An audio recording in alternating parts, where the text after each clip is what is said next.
안녕하십니까. 저는 VMware 탄주팀에서 플랫폼 서비스를 담당하고 있는 김민석 이사입니다.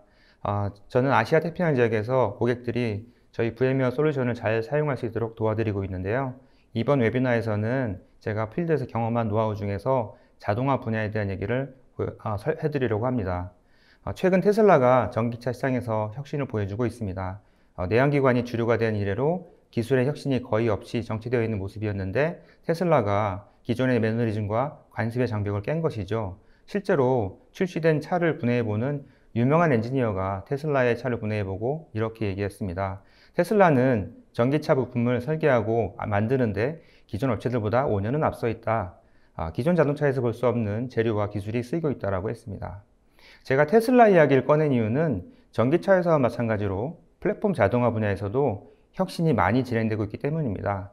이미 애플리케이션 개발 도구나 빅데이터, 클라우드 기술은 자동화가 많이 되었습니다. 하지만 정작 이런 플랫폼을 설치하고 업그레이드하고 운영하는 플랫폼 자동화에서는 그다지 혁신이 많지 않은 것 같고 한 수십 년간 정체되어 있는 느낌입니다. 클라우드 환경이 보편화되고 관리해야 할 애플리케이션이 시스템이 폭발적으로 증가하고 있습니다. 잦은 서비스의 배포와 보안 이슈로 인해서 플랫폼은 이제 설치가 중요한 것이 아니라 변경이 중요한 문제가 되고 있습니다.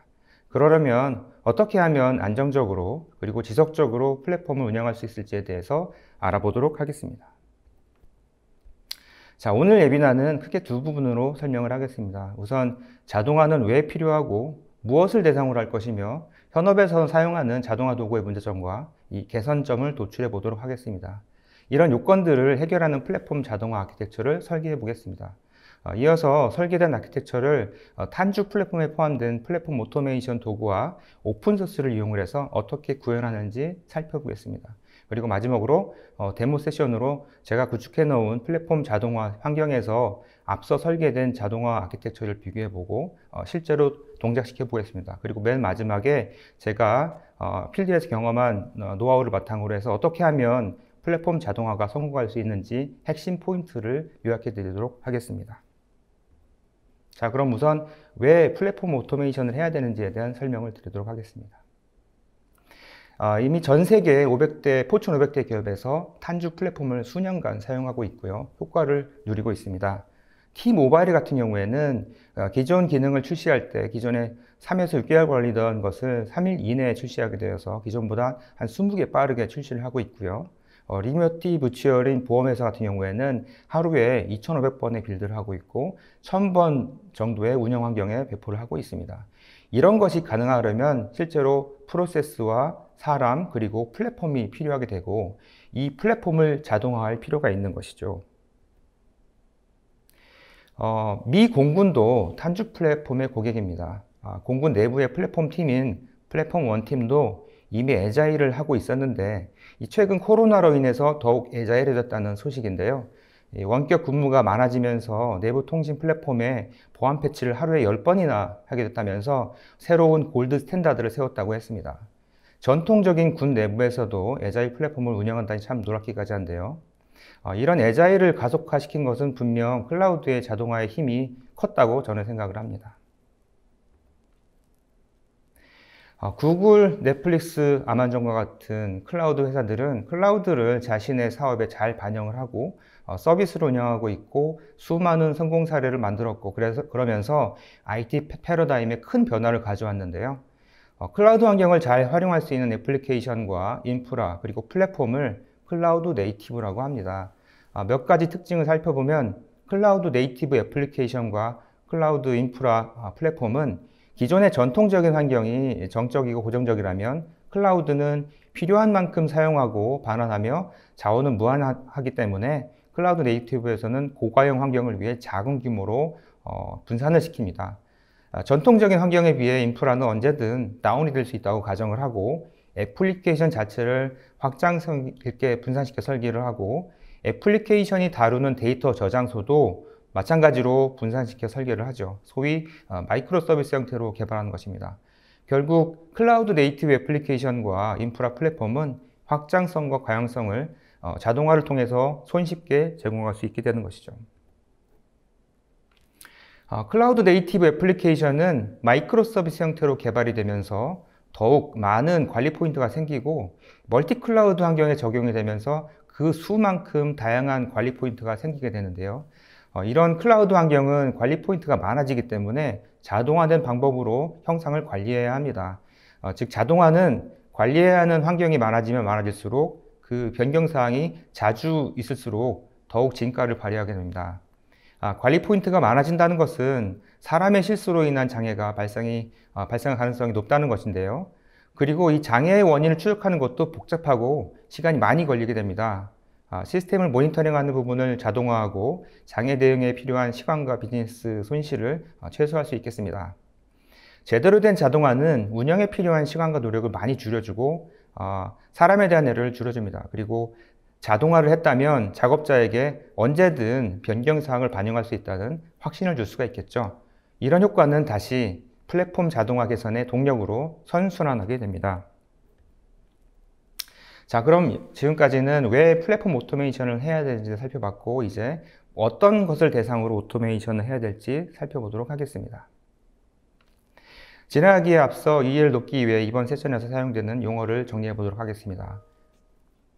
우선 애플리케이션이 클라우드상에서 설치가 되기 위해서는 클라우드 네이티브 인프라 위에 버추얼 머신이나 컨테이너 기반으로 시스템을 구성을 하고요. 그 위에 운영체제와 런타임을 설치하게 됩니다. 그리고 애플리케이션에서 사용하는 디펜던시를 올리고 애플리케이션을 올리게 됩니다.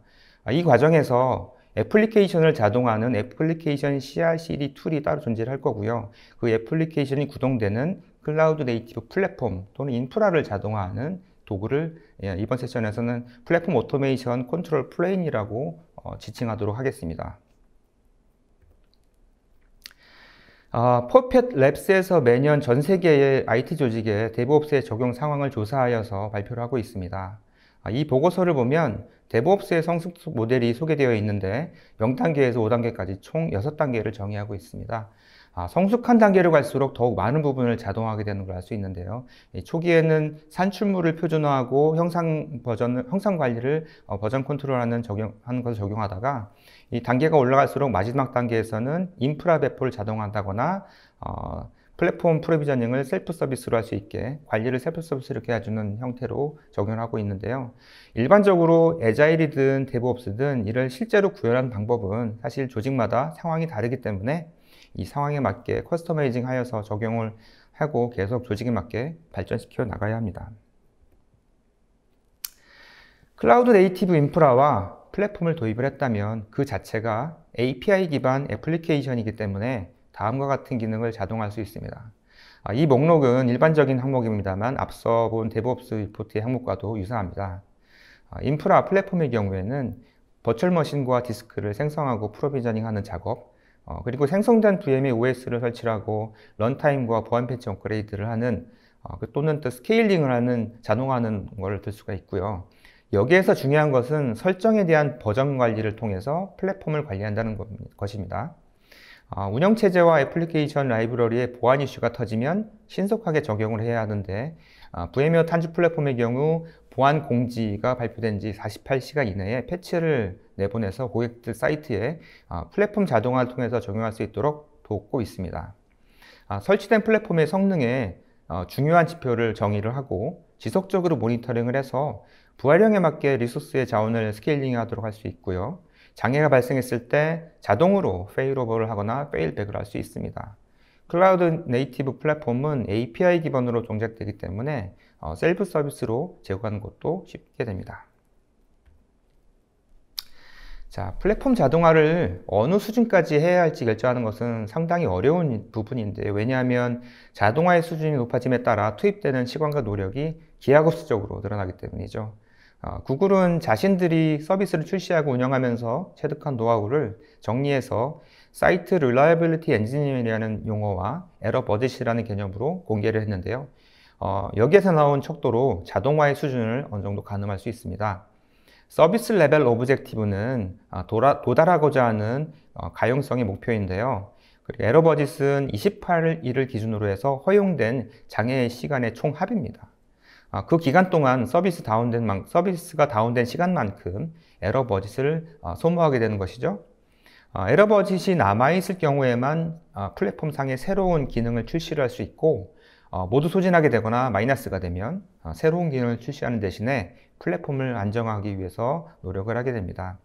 이 서비스 레벨 오브젝티브의 목표 수준이 높아짐에 따라서 에러 버짓이 줄어들게 되고, 이 제한된 에러 버짓으로 인해서 운영을 해야 되기 때문에 자동화는 필수가 되고 자동화의 수준도 높아지게 되는 것이죠. 예를 들어서 서비스 레벨 오브젝티브가 99%인 업타임을 가정할 경우에 4주간 총 7시간의 에러 버짓이 주어지게 되는데요.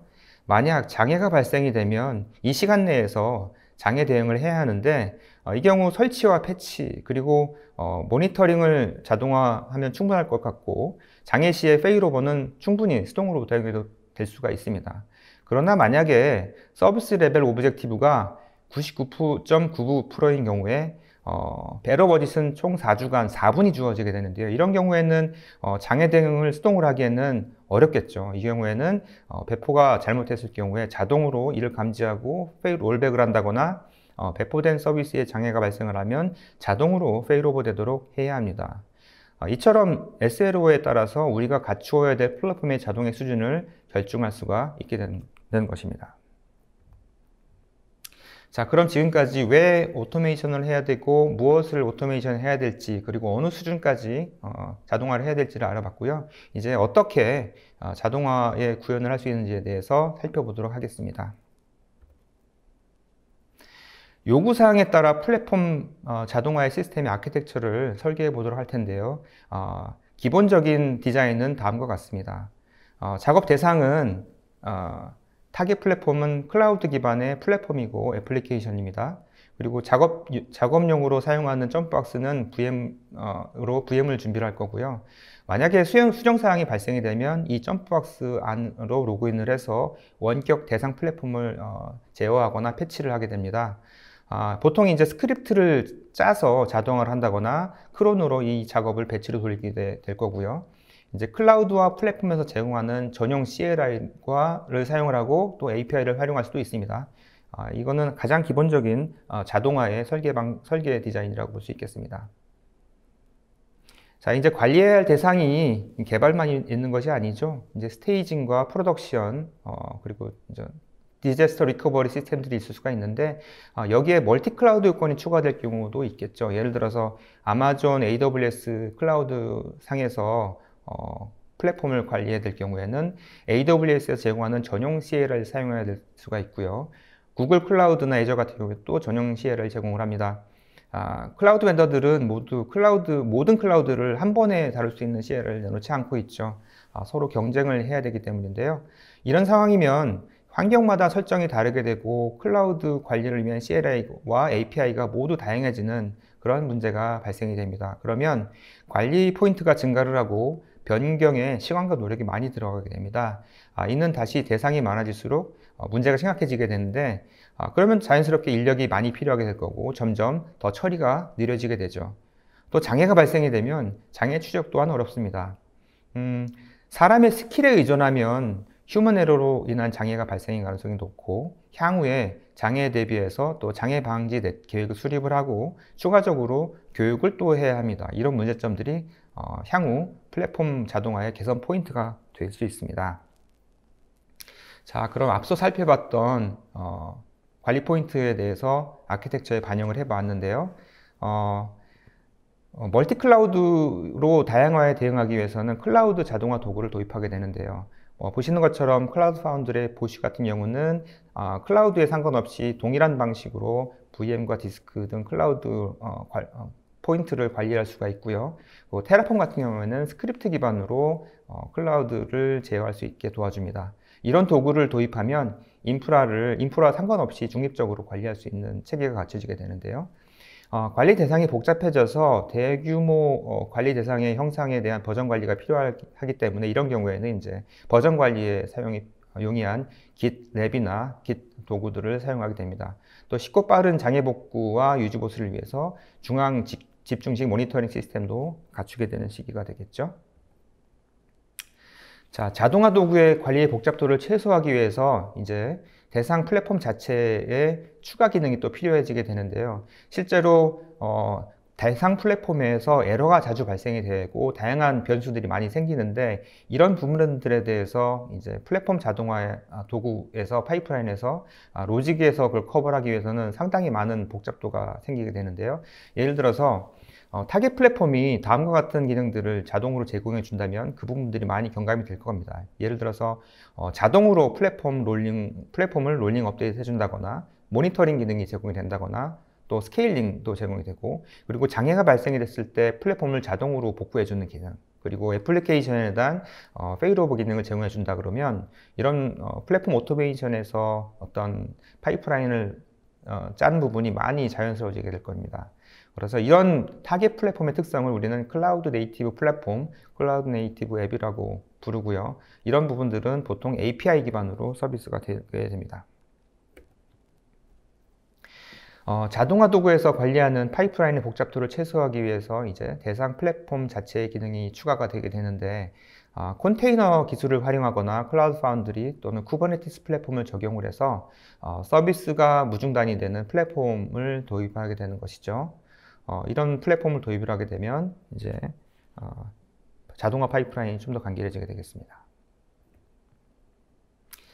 자, 또한 이제 2014년도에 저희 탄주 팀에서 클라우드 파운드리 기반으로 제품을 출시할 때, 그 당시에 플랫폼 엔지니어링 팀에서는 그 당시에 있는 도구를 사용해서 제품 개발 전반을 자동화하려고 했습니다. 그런데 그 당시에 이 자동화 도구가 여러 가지 문제가 있었는데요. 그 문제점에 대해서 설명을 드려보면, 첫 번째로 이 작업에 대한 인풋과 아웃풋에 대한 그 리소스에 대한 버전 관리가 용이하지가 않았습니다. 그래서 발생되는 에러에 대한 의존성이라든가 추적이 쉽지가 않았고요. 또한 플랫폼 자체가 클라우드 기반이 아니다 보니까 이 대상 워크로드가 증가할 경우에는 가용성이 떨어지는 문제가 생겼고요. 그리고 만약에 플랫폼 오토메이션 시스템이 다운이 되면 즉시 이제 시스템을 복구를 해야 되는데, 이제 화면 기반으로 이 파이프라인을 셋업하는 기능이었기 때문에 복구가 쉽지가 않았습니다. 그리고 다양한 클라우드 기반으로 이제 파이프라인 확장하려고 할 때 마이그레이션 코스트도 많이 들었고요. 또 예외 상황이 발생했을 때 처리하기가 용이하지 않았습니다. 이런 문제점이 있어서 저희가 별도의 프로젝트를 시작하게 되었는데요. 이 프로젝트가 바로 콘코스 프로젝트입니다. 기본적으로 플랫폼 자동화 도구의 발전 단계는 다음과 같이 얘기할 수 있는데, 사람이 하던 일을 스크립트로 자동화하는 스크립트 기반의 자동화가 있을 수가 있고, 인프라를 추상화해 가지고 표현하고 이를 배포하는 도구를 활용하는 방식이 있습니다. 테라폼 같은 방식이 이런 방식이죠. 마지막으로 더 고도화된 방식은 인프라를 데이터로 표현을 하고 이 인프라의 변경을 관리를 해서 인프라를 운영하는 방식이죠. 이 데이터 기반으로 동작하는 파이프라인을 만드는 것이죠. 결국 플랫폼 자동화 도구에서 이 파이프라인이 동작하는데, 이 파이프라인에서 타겟 시스템을 데이터로 표현하고 변경을 관리하여서 애플리케이션처럼 동작되게 하도록 만들었다는 것이죠. 자, 콘코스에 몇 가지 콘셉트이 있는데, 그 중에서 추상화를 통한 재사용성을 높인 콘셉트를 살펴보도록 하겠습니다. 일단 파이프라인이 크게 하나가 있고요. 그 안에 작업을 처리하는 잡과 이 잡에 필요한 자원을 공급하는 리소스, 그리고 결과를 저장하는 리소스가 디파인이 됩니다. 이 리소스는 많은 것들이 있는데, 형상 관리가 되는 버전, 그리고 파일 서버들이 존재할 수가 있고요. 이 잡은 이런 리소스를 바탕으로 일련의 작업들을 쭉 진행을 하는데, 이 작업들의 이 목록을 타스크스라고 부릅니다. 그리고 처리가 완료되면 그 결과를 도커 이미지로 만들 수도 있고, 형상 관리 시스템에 다시 저장하거나 아니면 런타임 환경에 배포를 할 수가 있습니다. 그리고 이 파이프라인을 제공하는 파이프라인 사용되는 인증서와 비밀번호 정보들이 있는데, 이런 민감한 정보들은 노출이 되면 좀 위험하기 때문에 크레드업이나 볼트 같은 비밀번호 저장 데이터베이스에 안전하게 보관을 하게 됩니다. 여기서 중요한 포인트는 이 리소스들이 버전 관리가 된다는 것인데요. 이런 다양한 리소스들이 이미 오픈소스 상에 100개 이상의 리소스들이 이제 출시가 되어 있습니다. 이런 리소스들을 활용해서 필요에 따라서 믹스 앤 매치를 통해 파이프라인을 만들고 상황에 따라 커스터마이징이 가능하게 됩니다. 또 두 번째로 중요한 컨셉은 인풋 리소스와 아웃풋 리소스의 버전 관리가 된다는 것이고요. 그리고 이런 코드들을 파이프라인을 코드로 관리한다는 개념인데요. 보시면은 이 예제에서는 두 개의 작업 타스크가 있고요. 그 리소스를 하나를 공유하게 되어 있습니다. 처음에 이 리소스 기스트는 버전 1을 가지고 있는데 이 내용은 첫 번째 잡에 투입이 될 거고 첫 번째 잡 안에서 리소스를 변경을 해서 버전 2를 만들게 되면 그 리소스에 전향이 되겠죠. 그러면 두 번째 잡은 이 버전 2 리소스를 사용을 해서 동작이 되게 됩니다. 만약에 외부에서 버전 3가 갱신이 되었을 경우에는 이 파이프라인이 바로 영향을 받는 것이 아니라 버전으로 관리가 되기 때문에 기존 버전 그대로 아무리 반복을 해도 버전 1과 버전 2에 맞게 반복이 될 거고 필요에 따라서 버전 3가 동작될 수 있도록 코드를 개선을 해서 반영할 수 있게 되는 것이죠. 그래서 이 파이프라인은 코드로 관리가 되기 때문에 우리가 흔히 얘기하는 인프라스트럭처 에즈 코드라는 개념이 바로 적용이 되고 있습니다. 마지막으로 콘코스 플랫폼 파이프라인 도구는 이 클라우드 기반으로 만들어져 있기 때문에 컨테이너 기술이 적용되어 있습니다. 그래서 앞서 보셨던 이 잡 안의 타스크들은 실제 워커 VM 안에 컨테이너로 동작이 돼서 동작이 될 거고요. 그래서 실행 환경이 서로 충돌이 나지 않고 서로 독립적으로 동작이 될 수가 있습니다. 그리고 워크로드에 따라서 플랫폼이 스케일 아웃이 가능하기 때문에 이렇게 확장성 있게 설계가 되어 있습니다. 자, 그러면 이런 클라우드 기반의 플랫폼 자동화 도구를 적용을 해서 저희 플랫폼 오토메이션 아키텍처를 개선해 보도록 하겠습니다. 콘코스가 적용이 되어 있고 비밀정보 저장소 데이터베이스인 크레드허브가 적용이 되어 있습니다. 자, 플랫폼 오토메이션을 하기에 앞서 파이프라인을 짤 때 우리가 공통 코드가 많이 생기고 동일한 기능이 여러 곳에서 반복적으로 나타나게 되는데요.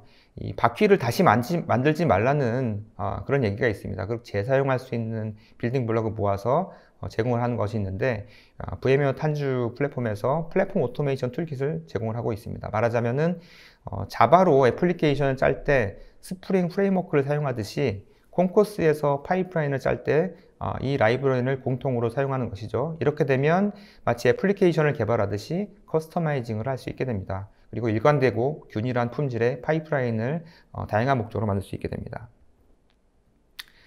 플랫폼 오토메이션 툴킷에서는 다음과 같이 공통 기능이 라이브러리로 제공이 됩니다. 예를 들어서 플랫폼을 설치하는 파이프라인의 경우에 VM 생성은 크리에이트 라이브러리를 활용해서 타스크를 만들고 형상 정보만 주입을 하면 일관되게 동작을 하죠. 이렇게 쉽고 간결하게 그리고 빠르게 파이프라인을 만들 수가 있습니다. 자, 그러면 이 모든 요구사항을 반영을 한 플랫폼 오토메이션 아키텍처의 최종 모습은 다음과 같습니다. 하나하나 살펴보면 일단 플랫폼 오토메이션 컨트롤 플레인에는 다양한 클라우드가 올 수가 있죠. 그리고 작업 VM을 만들고 이 위에 클라우드를 추상할 수 있는 레이어인 보시 VM을 설치를 합니다. 그리고 이 기능을 이용해서 플랫폼 오토메이션 툴, 앞서 보셨던 소프트웨어 스택들을 설치를 하게 됩니다. 그리고 버전 관리를 위해서 버전 깃 프로토콜을 활용한 버전 컨트롤을 도입을 하고 그리고 SSH 프로토콜을 활용해서 파일들을 저장하게 됩니다. 그리고 비밀번호 저장소인 크레드업 그리고 도커 이미지 리파지토리를 관리를 해서 이 타스크들이 돌 때 컨테이너 기반으로 돌 수 있도록 작업을 할 수 있습니다. 이런 컨트롤 플레인에서는 타겟 플랫폼을 관리를 하게 되는데요. 예를 들어서 멀티 클라우드 환경에 샌드박스 환경을 만든다거나 개발 환경, 운영 환경을 만들 수가 있게 되겠습니다. 자, 그럼 지금까지 왜 오토메이션을 해야 되고 무엇을 오토메이션 할 것이며 그리고 어떻게 오토메이션을 설계할 건지에 대한 디자인을 해봤고요. 이제 데모를 진행하도록 하겠습니다. 데모에 앞서서 제가 미리 환경을 만들어 준비해 놨는데요. 그 내용을 아키텍처를 잠깐 설명을 드리면 이번 환경은 VM웨어 클라우드 환경으로 만들어져 있고요. 앞서 보신 소프트웨어 스택들이 플랫폼 오토메이션 컨트롤 플러인에 설치가 되어 있습니다. 그리고 타겟 시스템은 기본적으로 샌드박스 환경에 제가 모든 소프트웨어 스택들을 설치해 놨는데요. 필요에 따라서 옵스 매니저 이 컴포넌트 중에서 일부 컴포넌트를 새로 배포하는 것들을 보여드리기 위해서 프로드 환경과 대부 환경들을 설치해 보도록 하겠습니다. 자, 그리고 타겟 플랫폼 아키텍처 중에서 이번 데모에서는 탄주 어플리케이션 서비스를 활용하는데 그 아키텍처를 설명해 드리도록 하겠습니다. 먼저 vSphere 기반의 클라우드인 vCenter가 위치해 있고요. 가용존은 총 3개로 준비가 되어 있습니다. 그래서 첫 번째 가용존에 이 탄주 어플리케이션 서비스를 관리하기 위한 모듈인 옵스 매니저가 VM으로 배포가 됩니다. 그리고 옵스 매니저 안에서 저희 탄주 어플리케이션 서비스를 관리하고 배포하기 위한 클라우드 추상화 레이어인 보쉬 VM이 설치가 됩니다. 그리고 애플리케이션 워크로드가 올라갈 어플리케이션 서비스 컴포넌트가 VM으로 3개의 가용존에 분산돼서 설치가 될 거고요. 이 VM들을 관리해주는 관리 모듈들이 설치가 됩니다. 그리고 애플리케이션 서비스를 모니터링하기 위한 헬스워치 모듈들이 추가적으로 탑재가 되는데 매트릭을 수집을 하는 모듈, 그리고 수집된 매트릭을 저장하는 프로메테우스, 그리고 이를 시각화하는 그래파나가 설치가 되게 되었습니다. 이번 데모는 미리 레코딩이 되어 있고요. 총 한 25분 정도 러닝 타임이 있습니다. 이 데모가 끝난 이후에는 제가 필드에서 경험한 노하우를 바탕으로 해서 어떻게 하면은 플랫폼 자동화가 성공할 수 있는지에 대한 핵심 포인트를 정리를 해서 소개해 드릴 테니까 놓치지 말고 시청해 주시면 감사하겠습니다. 그러면 데모를 시작하도록 하겠습니다. 탄주 어플리케이션 서비스를 수동으로 설치하는 방법에 대해서 절차에 대해서 설명드리도록 하겠습니다. 우선 탄주 네트워크에 접속을 해서 설치에 필요한 바이너리들을 다운로드 받습니다. 우선 옵스 매니저 바이너리를 다운로드 받고요. 이 OVA 파일을 vCenter에 접속을 해서 VM으로 설치를 해야 되는데요. 설치가 끝나고 저는 옵스 매니저의 전원을 키면 이제 옵스 매니저의 포탈이 웹브라우저로 접속이 가능하게 됩니다. 보시는 것처럼 웹브라우저에 접속을 해서 로그인을 하게 되면 이런 화면이 열리게 되고요. 이 화면에서 필요한 설정 정보들을 설정을 해줍니다. 보쉬 디렉터 VM에 대한 설정 정보를 넣어주게 되는데요. vCenter에 대한 정보를 넣어주고, 그리고 디렉터에 설정해야 될 정보들을 넣어주게 됩니다. 그리고 3개의 가용존, vCenter의 가용존에 대한 설정을 넣어주고, 그리고 네트워크 설정 정보를 넣어줍니다. 보쉬가 배포할 VM들에 대한 네트워크 정보를 넣어주고요. 그리고 나서 review pending change를 하고 이제 apply change 버튼을 누르면 클라우드에 vCenter에 디렉터가 생성이 되는 형태로 설치가 됩니다.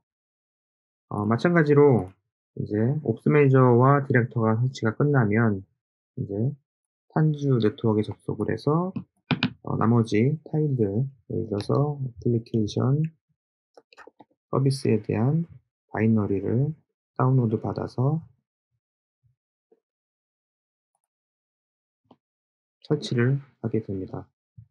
다운로드가 끝나면 임포트 옵스 매니저에서 임포트 프로덕트 화면을 메뉴를 클릭을 해서 파일을 업로드한 이후에 열리는 설정 파일 설정 화면에서 제품에 필요한 설정 정보를 입력을 한 이후에 어플라이 체인지 버튼을 누르면 마찬가지로 클라우드 관련된 클라우드 연결된 클라우드에 VM들이 만들어진 형태로 설치가 되는 것이죠. 이것이 탄주 어플리케이션 서비스를 수동으로 설치하는 방법이라고 볼 수가 있겠습니다. 플랫폼 오토메이션 기반으로 타겟 시스템을 설치하고 업그레이드하는 방법에 대해서 데모를 할 텐데요. 그 전에 화면 레이아웃에 대해서 잠시 설명을 드리도록 하겠습니다. 플랫폼 오토메이션의 각 구성 요소별로 화면을 배치해 봤는데요. 오른쪽 하단에는 vSphere 기반의 클라우드인 vCenter 대시보드에 로그인이 되어 있는 상태고요. 왼쪽에는 미니오 S3 스토리지에 설치에 필요한 각종 바이너리를 미리 다운로드 받아서 업로드 해놨습니다.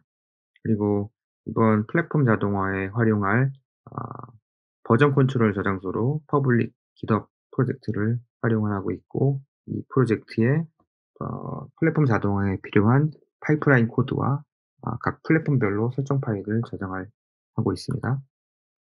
그리고 왼쪽 상단에는 콘코스 대시보드가 로그인이 되어 있는데요. 여기에서 파이프라인의 동작 상태를 모니터링할 수 있습니다. 오른쪽 상단에는 플랫폼 오토메이션에서 설치할 탄주 어플리케이션 서비스의 컴포넌트 중에서 관리 도구인 옵스 매니저에 대한 화면을 볼 예정입니다. 자, 그러면 플랫폼 오토메이션의 콘코스 대시보드 화면에 대해서 잠시 살펴보도록 하겠습니다.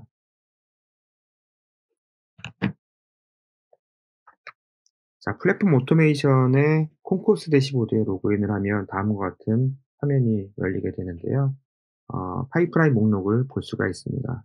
이 파이프라인 하나하나에 이 각각 잡들의 색깔이 표시하는 내용이 있는데, 녹색은 성공한 잡이고, 어, 노란색이나 빨간색이 되면 뭔가 설정이 잘못되었거나 실패한 잡이 될 겁니다.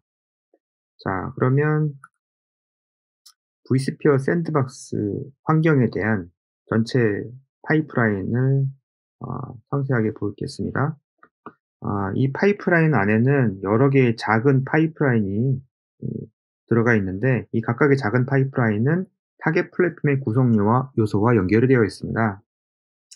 자, 그러면 옵스 매니저와 관련된 잡들의 그룹을 살펴보도록 하겠습니다. 자, 옵스 매니저 잡 그룹에서는 옵스 매니저를 설치를 하고 업그레이드할 수 있는 파이프라인이 여기에 표시가 되어 있는데요. 우선은 이 잡이라는 것은 묶음으로 실행되고 작업이 끝나야 하는 일련의 작업들의 묶음의 단위라고 볼 수 있습니다. 그래서 예를 들어서 VM을 생성하는 것은 독립적인 작업이 있기 때문에 하나의 잡으로 만들어 놓고요. 그리고 생성된 VM을 초기화하는 잡, 그리고 옵스 매니저 대시보드에 로그인을 해서 이제 부시 디렉터를 설정해 주는 잡, 그리고 이 설정 내용을 이제 vCenter 클라우드에 반영하는 잡, 이렇게 해서 옵스 매니저를 인스톨하고 설정하고 반영하는 일련의 파이프라인으로 구성할 수가 있고요. 왼쪽 상단에는 생성된 옵스 매니저를 갱신하고 업그레이드하는 그런 잡이 준비가 되어 있습니다. 이런 잡이 실행이 되려면 우선 이 잡과 연결된 리소스들의 버전이 식별이 되어야 합니다. 예를 들어서 Git 같은 경우는 이 Git 리소스의 코밋이 발견이 되어야 실행 조건이 만족이 되는 거고요. S3 스토리지 같은 경우에는 이 파일 서버에 지정된 그 파일이 실제로 발견이 되어야지만 이 버전이 확인이 됩니다.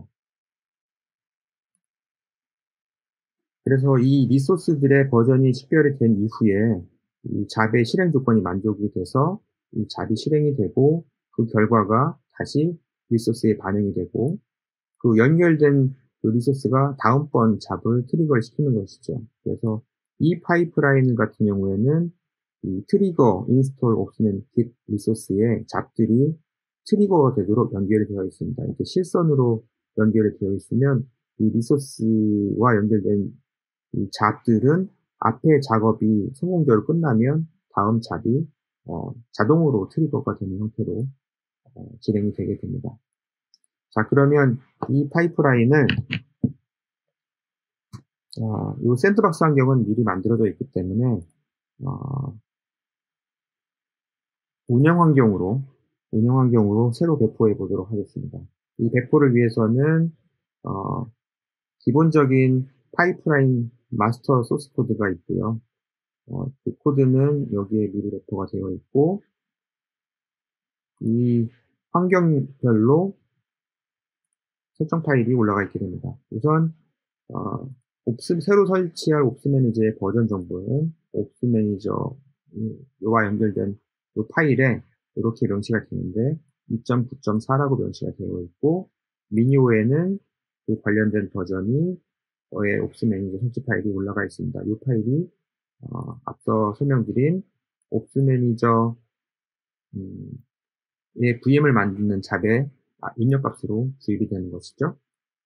자, 그러면 준비가 되어 있기 때문에 파이프라인을 배포해 보도록 하겠습니다. 자, 콩커스에 로그인이 되어 있는지 확인해 볼 거고요.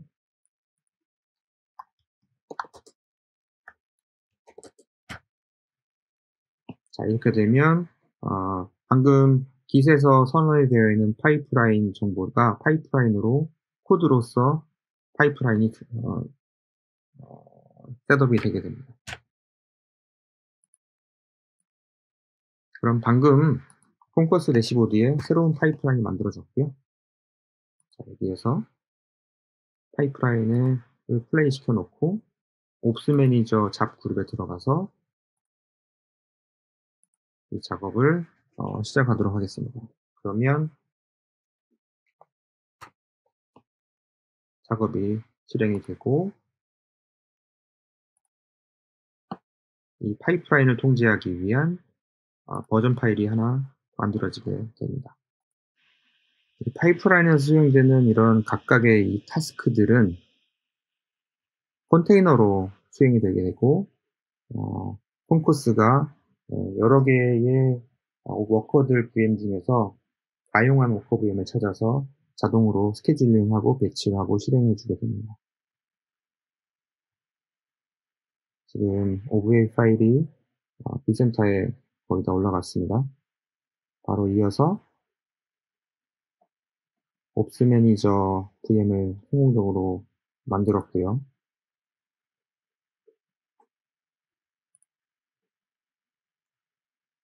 이어서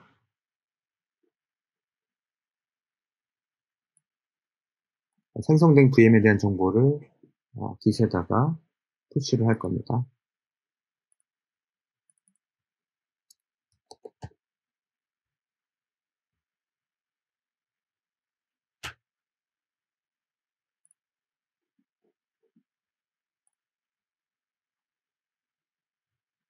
옵스 매니저가 처음 설치됐을 때는 이렇게 인증 셋업이 필요한 상태가 되는데 지금 자동으로 트리거된 Authenticate 옵스맨 잡에서 자동으로 이 인증을 셋업해 주게 됩니다. 셋업이 끝나면 로그인 화면이 열리게 될 겁니다. 이제 옵스 매니저가 준비가 되면 모든 기능은 옵스 매니저의 API 기능을 이용해서 플랫폼을 통제하게 됩니다. 앞서 설명드린 클라우드 네이티브 플랫폼 그런 기능들로 플랫폼을 운영하게 되는 것이죠. 자, 옵스 매니저 인증 셋업이 끝났고요. 이어서 디렉터에 대한 설정을 하고 있습니다.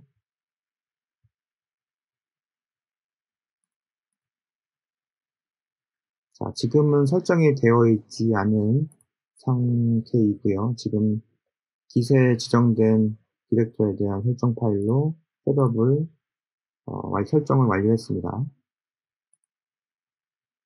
보시는 것처럼 v센터 정보와 가용존 정보, IP 정보들이 셋업이 되어 있고요.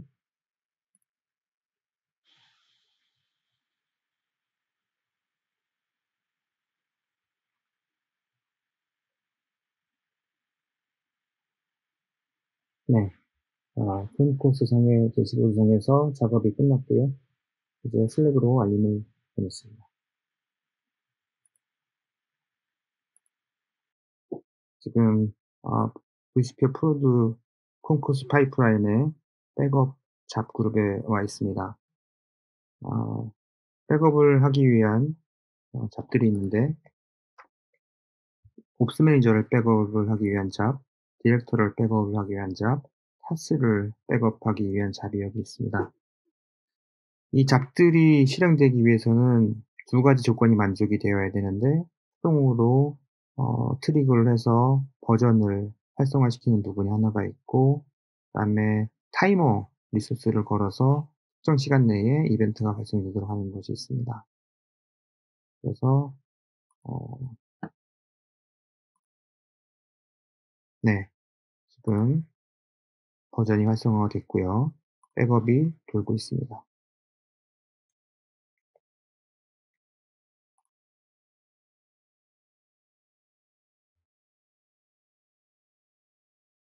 옵스 매니저의 API, 백업 API 기능을 이용해서 설정을 추출을 하고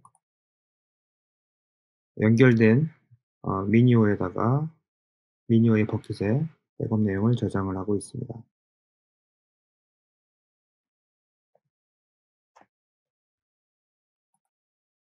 저장이 완료가 되면 미니오의 백업 내용이 저장이 될 것입니다.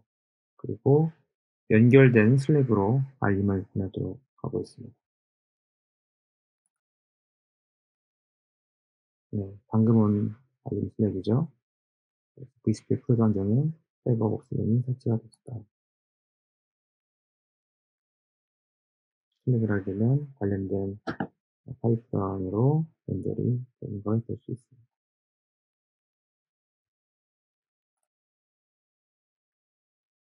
설치한 vSphere 프로드 옵스 매니저를 업그레이드하는 방법에 대해서 알아보겠습니다. 우선 수동으로 업그레이드하는 절차인데요. 일단 탄주 네트워크에서 새로운 버전의 옵스 매니저 설치 파일을 내려봤습니다. 그리고 기존 버전의 2.9.4죠. 옵스 매니저 대시보드에 로그인을 해서 설치되어 있는 내용들을 익스포트를 받습니다. 자, 그러면 옵스 매니저에 설정이 되어 있는 모든 설정 파일들이 압축 파일로 다운로드가 되는데요. 이 파일을 안전한 곳에 잘 보관을 합니다. 그리고 나서 vCenter에 가서 기존에 있는 옵스 매니저 VM에 전원을 내리고 그리고 그러면 이제 IP가 해제가 되죠. 그리고 VM을 삭제를 합니다. 그리고 나서 방금 받은 새로운 옵스 매니저 설치 파일을 vSphere vCenter에 VM으로 배포를 하고 처음에 설치와 마찬가지로 동일하게 전원을 켭니다. 전원을 켜게 되면 초기 인증 셋업 화면이 나오는데 그 화면에서 임포트 버튼을 클릭을 해서 방금 전에 익스포트한 압축 파일을 임포트를 하고 그렇게 되면 예정 설정을 그대로 새로운 옵스 매니저 VM이 가져가게 되죠. 그리고 나서 어플라이 체인지 버튼을 누르는 것이 수동으로 옵스 매니저를 업그레이드하는 방식입니다. 자, 이 방식을 플랫폼 오토메이션 파이프라인을 이용을 해서 자동으로 해보도록 하겠습니다. 자, 우선 파이프라인을 살펴봐야 될 텐데요. 아까 옵스 매니저 잡 그룹을 다시 한번 살펴보도록 하겠습니다.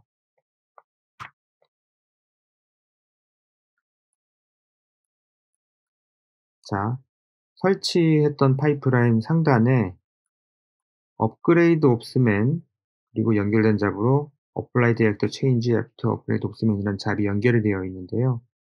요 두 개의 잡을 실행을 하면 방금 전에 수동으로 업그레이드 했던 옵스 매니저를 자동으로 업그레이드 할 수 있습니다. 이 업그레이드 옵스맨 잡을 수행하기 위해서는 인풋 리소스를 살펴봐야 되는데요. 아까 설치와 크게 달라진 점은 없습니다.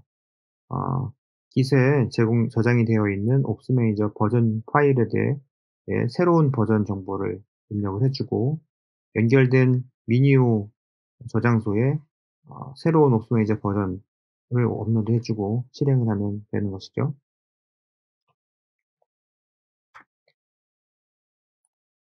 연결된 S3 미니오 저장소에 이미 새로운 옵스 매니저 버전 파일이 올라와 있습니다. 그렇기 때문에 이 업그레이드 옵스맨 실행을 하면 자동으로 실행이 될 겁니다. 진행 중간에 제가 버전을 안 바꿨네요. 작업을 취소하도록 하겠습니다. 그리고 버전을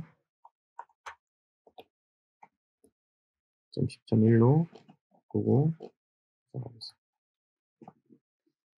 자, 이렇게 저장을 하면 새로운 코밋 아이디가 방금 전에 실행했던 파이프라인의 리소스에 자동으로 감지가 되어야 합니다.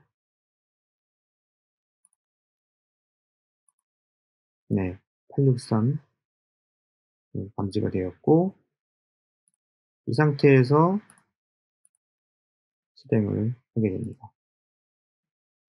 그러면 그 리파지토리에서 새로운 버전 정보를 담긴 버전 파일이 내려오게 될 거고,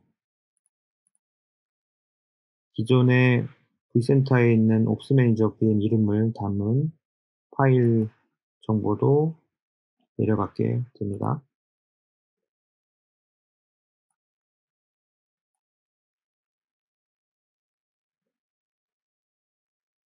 네, 새로운 옵스 매니저 설치 파일을 인용해서 내려가고 있죠.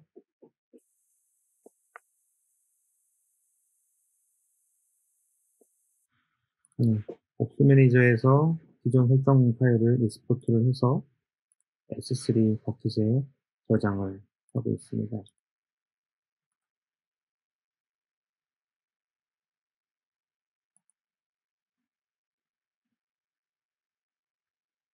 이어서 업그레이드를 진행을 하고 있고, 새로운 OVA, 기존에 있는 옵스 매니저 VM의 전원을 내리죠.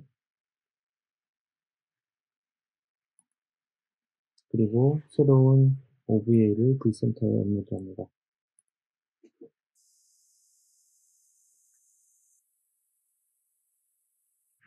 네, 옵스 매니저에 접속이 되었고, API를 통해서 익스포트했던 옵스 매니저 백업을 임포트를 합니다.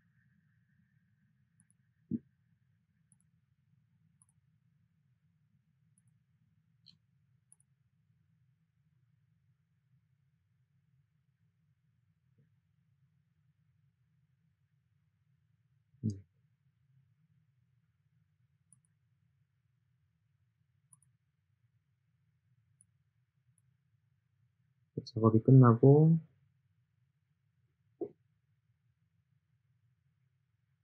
어플라이 체인지가 끝나면 업그레이드가 완료되게 됩니다. 이 파이프라인에서는 어플라이 체인지가 자동으로 되도록 되어 있지 않기 때문에 수동으로 불러주게 됩니다. 어플라이 체인지가 실행이 되고 있습니다. 수분 후면 작업이 완료될 것입니다.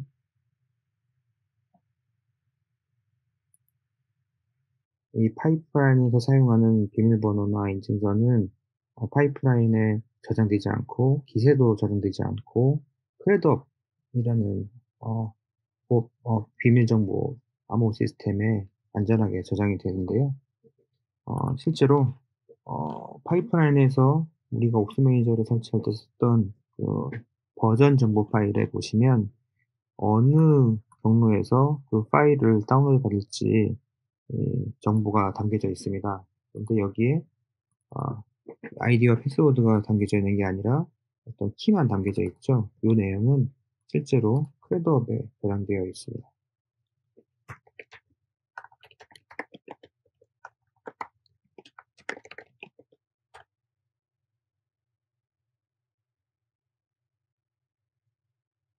네, 그래서 이렇게 키를 조회하고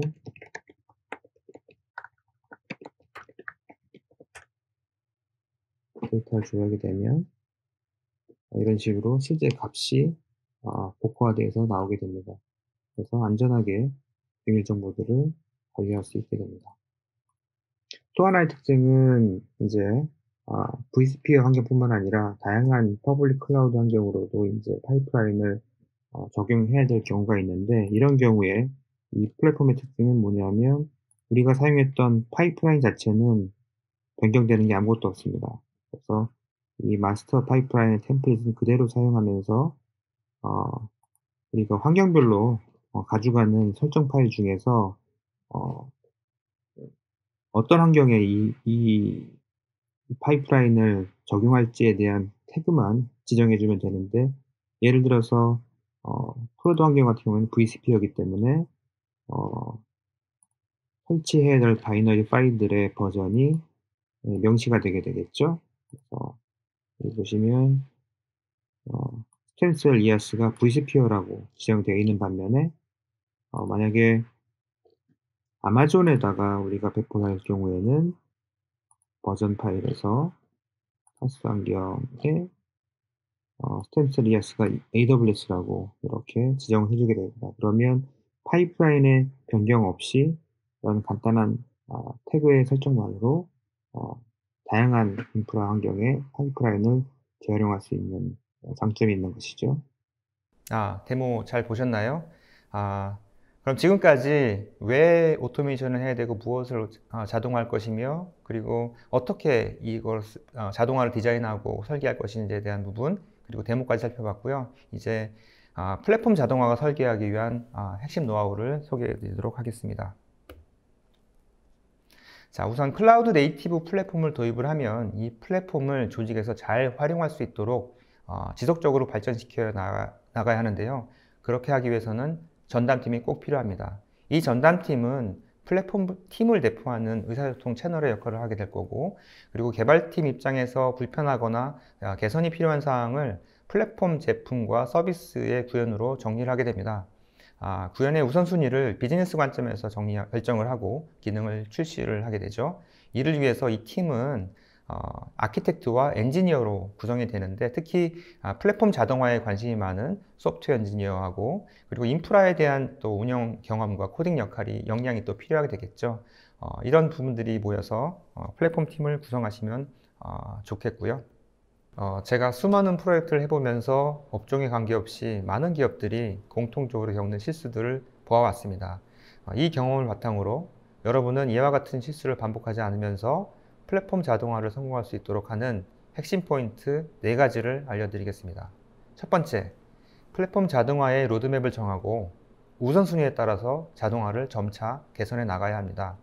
플랫폼 자동화는 많은 시간과 노력이 들고 또 다른 관리 포인트를 만들게 됩니다. 때문에 모든 것을 자동화하려고 하지 말고 조직의 역량에 따라서 자동화의 범위를 결정을 하고 개선하는 것이 중요합니다. 둘째로, 앞서 설정한 로드맵을 이루기 위해 클라우드 인프라를 잘 활용할 수 있는 클라우드 네이티브 플랫폼을 도입해야 합니다. 플랫폼은 설치뿐만 아니라 업데이트와 패치도 중요하기 때문이죠. API 기반으로 동작하는 플랫폼을 도입해야만 자동화를 안정적으로 구성하고 변경하는 것이 실제로 용이해지기 때문입니다.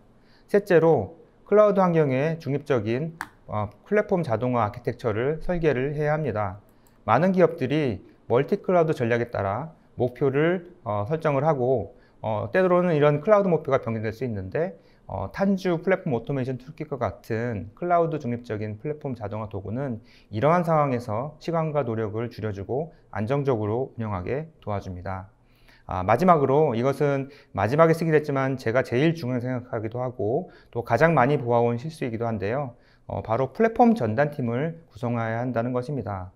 플랫폼 전담팀은 로드맵을 충실히 수행을 하고 개선시켜 나가고, 또 조직 내 플랫폼 역량을 내재화하게 되는데, 전담팀 없이 기존 팀의 인력으로 구성을 해서 자동화를 도입을 하게 되면 그 인력은 기존의 일과 또 새로운 일을 동시에 처리를 해야 되기 때문에 번아웃이 되어서 플랫폼 도입이 결국 실패하는 경우를 많이 봐왔습니다. 이 4가지를 잘 명심하셔서 플랫폼 도입이 성공하시길 바라겠습니다. 인터넷 기업들은 새로운 기술을 빠르게 받아들이고 적용하고 있지만, 전통적인 기업들은 새로운 기술을 적용하기에 어려움이 있는 것이 사실이죠. 이유는 여러 가지가 있겠지만, 기존에 사람을 투입해서 잘 운영해 왔는데 굳이 새로운 기술을 적용해야 하냐는 생각에 도입을 주저하는 경우도 있을 것으로 보입니다. 즉 사람을 갈아 넣은 시스템을 많이 구성하고 있는 것이죠. 그러나 이 클라우드 시대에는 플랫폼 자동화가 필수가 될 수밖에 없습니다. 무엇보다도 지속 가능한 플랫폼이 중요한데, 부디 오늘 웨비나가 여러분이 플랫폼 자동화 도구를 적용하는데 많은 도움이 되었길 바랍니다. 긴 시간 시청해 주셔서 감사드립니다.